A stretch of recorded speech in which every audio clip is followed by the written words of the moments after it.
Fish ఫ్రైని prepare చేసుకోవడానికి ముక్కల్ని ఈ విధంగా కట్ చేసి కడిగి పెట్టుకోవాలి. అలాగే ఒక ప్లేట్లో రుచికి సరిపడా కారం పొడి, ఉప్పుని, పసుపుని, ధనియాల పౌడర్ని వేసి కాస్తంత ఆయిల్ని, అల్లం వెల్లుల్లి పేస్ట్ని వేసి మసాలాని ప్రిపేర్ చేసుకోవాలి.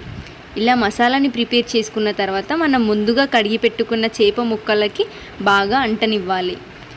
30 నుంచి 40 మినిట్స్ వరకు మ్యారినేట్ చేసి పెడితే ఆ మసాలా అనేది ఆ ముక్కలకి పడుతుంది. చూడండి, ఈ విధంగా పట్టిన తర్వాత మనం ఫ్రై చేసుకుంటే సరిపోతుంది.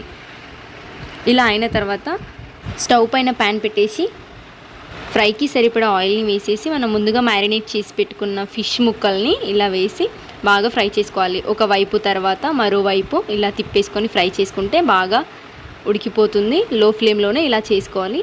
ఇలా తర్వాత సర్వ్ చేసుకుంటే చాలా టేస్టీగా వస్తుంది. మీరు కూడా కంపల్సరీ ట్రై చేయండి, చాలా బాగా వస్తుంది. మరిన్ని వీడియోస్ కోసం ప్లీజ్ డూ సబ్స్క్రైబ్.